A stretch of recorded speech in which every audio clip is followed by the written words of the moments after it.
Ustaz, ini ada beberapa pertanyaan dari BBM Masjid Imam Syafi'i. Yang pertama dari Ari di Banjarbaru. Ustadz, bagaimana sikap kita semestinya kaum muslimin terhadap Masjid Al-Aqsa? Apakah kita biarkan saja dihancurkan ketika dikuasai Yahudi, atau bagaimana sikap kita, Ustadz, seharusnya? Ya tadi sama, saya tidak tahu. Ya, itu pendapat para ulama ada berbeda ya. Yang seharusnya kaum muslimin bersatu menyerang, tapi kan kaum musliminnya nggak mau bersatu. Kita bicara kenyataan. Harusnya negara-negara kaum muslimin, bukan cuma negara Arab, semua negara Islam harusnya bersatu menyerang Yahudi. Namun kita bilang masing-masing negara punya kepentingan sendiri-sendiri, punya kebijaksanaan politik sendiri-sendiri, dan tidak bisa siapa kita kemudian mau menyampaikan kepada mereka. Kita bicara tentang kenyataan yang ada. Ya, kenyataan yang ada, tidak ada persatuan kaum muslimin untuk bekerja sama menyerang orang-orang Israel, dan kenyataan yang ada, orang-orang Palestina, saudara-saudara kita, tidak mau meninggalkan Palestina, dan mereka rela untuk meninggal sampai titik darah penghabisan untuk mempertahankan tanah mereka, dan mereka tidak mau diusir dari tanah mereka. Maka kewajiban kita yang bisa kita lakukan semaksimal mungkin adalah memberi bantuan kepada mereka. Yang mereka lakukan benar atau salah itu urusan Allah Subhanahu wa taala. Ya, mungkin satu lagi, Ustaz, dari BBM juga. Ya. Ustadz, tadi disebutkan bangsa Yahudi dikutuk menjadi kera. Kapan periode itu terjadi, Ustadz? Wallahu alam bisawab. Kapan mereka dijadikan kera, dijadikan monyet, ya. Kunu qiradatan khasiin, jadilah kalian monyet-monyet yang hina, ya. Ya. Oleh karenanya tatkala orang-orang Yahudi di zaman Nabi sallallahu alaihi wasallam datang menemui Nabi, kemudian mereka mengatakan assalamu alaik, semoga kau cepat mampus wahai Muhammad. Jadi mereka harusnya assalam, lamnya mereka hilangkan. Mereka mengatakan assalamu alaik, yang artinya semoga kau cepat mati wahai Muhammad. Maka Rasulullah SAW mengatakan alaik, kamu juga. Maka Aisyah tatkala mendengar ini, Aisyah tidak sabar. Maka dia mengatakan kecelakaan bagi kalian wahai wa la'natullah alaikum ikhwata al-qiradata wal khanazir. Wahai orang-orang Yahudi, ya, saudara-saudaranya monyet-monyet dan babi-babi. Dan ini benar. Lihat perkataan Aisyah, perkataan yang benar. Jadi Aisyah mengatakan kalian dilaknat oleh Allah. Benar atau tidak? Ya benar. Mereka saudara-saudara bayi-babi dan monyet-monyet, benar atau tidak? Aisyah lihat, Aisyah tidak mengatakan kalian keturunan bayi-babi dan monyet-monyet, enggak. Karena memang kullu ummatin musikhat laisa laha naslun. Kata Nabi sallallahu alaihi wasallam, setiap umat yang dirubah jadi hewan tidak akan ada keturunannya.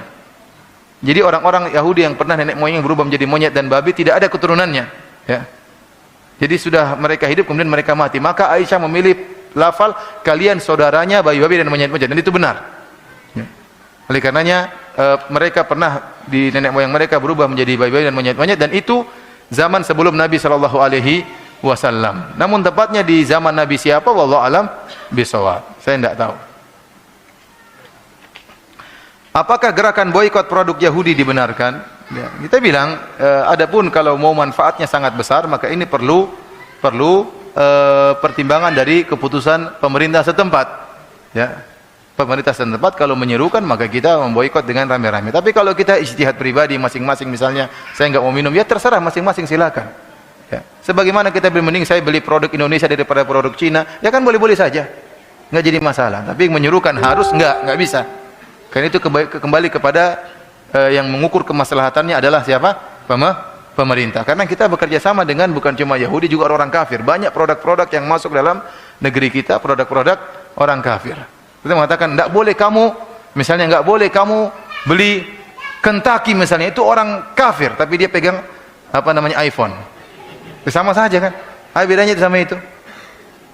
Misalnya saya katakan gitu. Tapi kalau dia bilang, ya saya iPhone tapi itu nggak minimal, kan saya mending saya beli ayam Indonesia. Ya terserah, itu bagus. Selama kau bisa mengurangi pembelian daripada produk-produk kafir, bagus.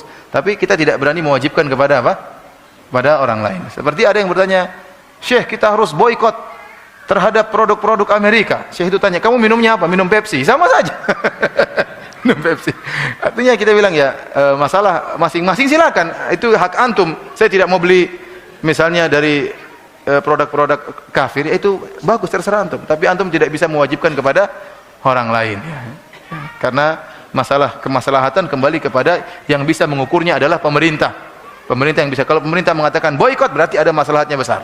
Dan ini masalah di luar daripada kemampuan kita, karena harus kita mengetahui ekonomi pemerintah, bagaimana kerjasama, bagaimana bentuk kerjasamanya, bagaimana perjanjiannya, kan repot. Nggak tahu juga kita bagaimana. Jangan-jangan ada produk misalnya orang kafir, namun sebagian besarnya buat pemerintah kita, sebagian kecil buat mereka. Ya, ininya kita tidak tahu tentang perjanjian antara pemerintah dengan mereka.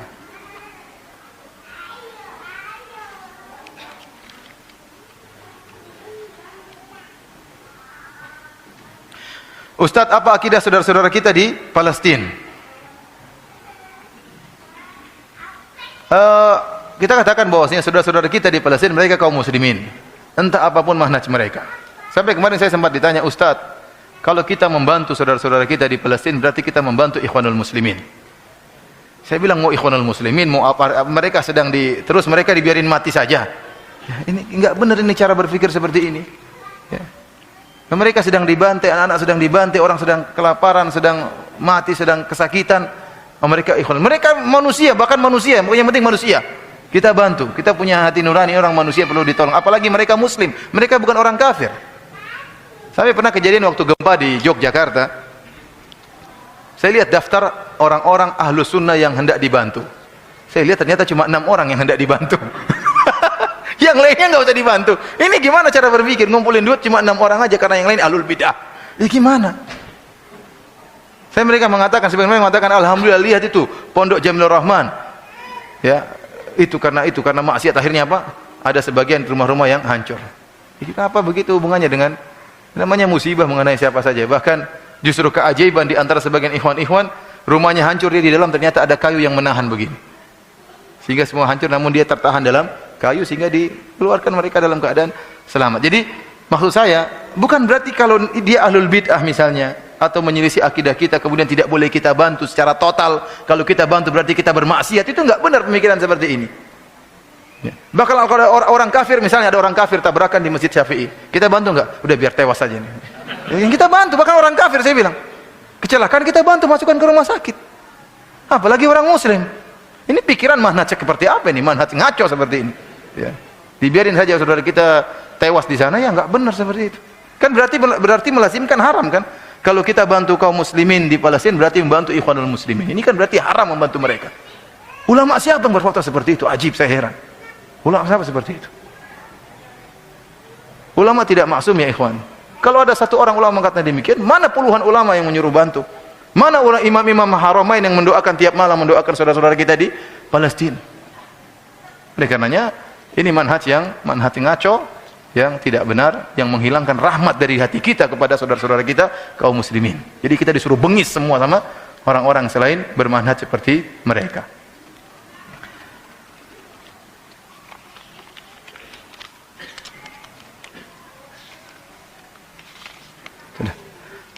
Demikian saja apa yang bisa saya sampaikan pada kesempatan hari ini. Kurang lebih saya mohon maaf, dan saya mohon maaf kepada ikhwan-ikhwan yang banyak bertanya namun saya tidak bisa jawab karena keterbatasan ilmu saya dan kekurangan ilmu saya. Semoga Allah Subhanahu wa taala mengampuni dosa-dosa kita, dan semoga Allah Subhanahu wa taala menolong saudara-saudara kita yang ada di Palestina dan segera memberikan jalan keluar bagi mereka. Wabillahi taufik. Assalamualaikum warahmatullahi wabarakatuh.